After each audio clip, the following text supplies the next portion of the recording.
ನಾವು ಅಜ್ಜಾರ್ಗಡೆ ಕರೆ ಬಂದಲ್ಲ ಬಹಳ ಸಂತೋಷ ಪಡ್ತೀವಿ ನಾವು. ನಮಗೂ ಒಂದ್ ಸೌಭಾಗ್ಯ ಇಲ್ಲ ಆರತಿ ಮಾಡ್ಲಿಕ್ಕೆ ಸಿಕ್ಕಿದೆ ಅಂತ. ಜಾತ್ರಾ ಮಹೋತ್ಸವ 2026 ತೆಪ್ಪೋತ್ಸವ ಕಾರ್ಯಕ್ರಮ ಇನ್ನೇನು ಕೆಲವೇ ಕ್ಷಣಗಳಲ್ಲಿ ಪ್ರಾರಂಭವಾಗಲಿದೆ. ಆ ಒಂದು ಸುಂದರ ಸುಮಧುರ ಕ್ಷಣವನ್ನ ಎಲ್ಲರೂ ನೋಡಿ ಆನಂದಿಸಿ ಈ ಒಂದು ಕಂಪ್ಲೀಟ್ ವಿಡಿಯೋಯಲ್ಲಿ ಒಂದು ಕಂಪ್ಲೀಟ್ ತೆಪ್ಪೋತ್ಸವದ ವಿವರಣೆ ಇರುತ್ತದೆ. ಸಂದರ್ಭದಲ್ಲಿ ತೆಪ್ಪೋತ್ಸವದ ಪ್ರದಕ್ಷಿಣೆಯ ಸಂದರ್ಭದಲ್ಲಿ ನಮ್ಮ ಶ್ರೀ ಗವಿಮಠದ ಶ್ರೀ ಗವಿಸಿದ್ದೇಶ್ವರ ಸಂಗೀತ ವಿದ್ಯಾಪೀಠದ ವಿದ್ಯಾರ್ಥಿ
ತೆಪ್ಪೋತ್ಸವಕ್ಕೆ ಗಂಗಾರತಿಯನ್ನು ಮಾಡಲು ಆಗಮಿಸಿದಂತ ಶರಣರನ್ನ ನಾವು ಪರಿಚಯ ಮಾಡ್ಕೊಳ್ಳೋಣ. ಸರ್, ನೀವು ಎಲ್ಲಿಂದ ಬಂದಿದ್ದೀರಿ? ಪ್ರಥಮವಾಗಿ ಎಲ್ಲ ಕೊಪ್ಪಳ ಡಿಸ್ಟಿಕ್ ಕರ್ನಾಟಕ ಜನತೆಗೆ ನಮಸ್ಕಾರ.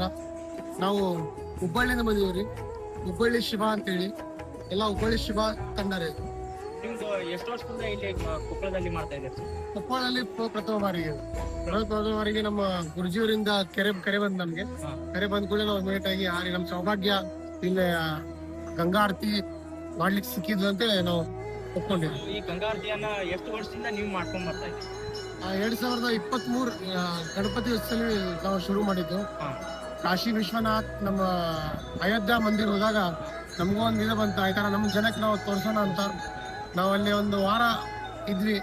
ಇದನ್ನ ನೋಡ್ಕೊಂಡ್ಬಿಟ್ಟು ನಾವು ಅದ ಪೂಜೆ ಪುರಸ್ಕಾರ ಯಾವ ತರ ಮಾಡ್ದ ನೋಡ್ಕೊಂಡ್ಬಿಟ್ಟು ನಾವು ಶುರು ಮಾಡಿದ್ವಿ. ಬೇರೆ ಬೇರೆ ಕಡೆ ಎಲ್ಲೆಲ್ಲಿ ನೀವು ಈ ಗಂಗಾ ಆರತಿಯನ್ನ ಮಾಡ್ತೀವಿ? ಫಸ್ಟ್ ಪ್ರಥಮ ಮಾಡಿದ್ವಿ 2023 ನಮ್ಮ ಚೆನ್ನಮ್ಮ ಮೈದಾನ ಈದ್ಗಾ ಮೈದಾನದಲ್ಲಿ ಮಾಡಿದ್ದು. ಅಲ್ಲಿಂದ ಸತತವಾಗಿ ನಮ್ಗೆ ಇಡೀ ಕರ್ನಾಟಕದಿಂದ ಕಾಲ್ ಬರ್ತಾ ಇದೆ. ಕಾರವಾರ, ಶಿರ್ಸಿ, ರಾಣಿಬೆನ್ನೂರ್, ಹಾವೇರಿ, ಬಂಕಾಪುರ್ ಕೆಲವು ತುಂಬಾ ಕಾಲ್ ಬರ್ತಾ ಇದೆ. ಅದೇ ರೀತಿ ಮಾಡ್ಕೊಂಡ್ಬರ್ತಾ ನಮ್ದು ಮೇನ್ ಉದ್ದೇಶ ನಮ್ಮ ಕಾಶಿ ವಿಶ್ವನಾಥ ಸಿದ್ಧಾರೂಢ ಮಹಾರಾಜ ಅಂತೇಳಿ ನಾ ಹೇಳಕ್ ಬಯಸ್ತೀನಿ. ಎವ್ರಿ ಅಮಾವಾಸ್ಯೆ ಅಲ್ಲಿ ನಾವು ಆರತಿ ಶುರು ಮಾಡಿದ್ವಿ ಹೋದ ಡಿಸೆಂಬರ್ ಇಂದ. ಪ್ರತಿ ಅಮಾವಾಸ್ಯೆ ಅಲ್ಲಿ ಆರತಿ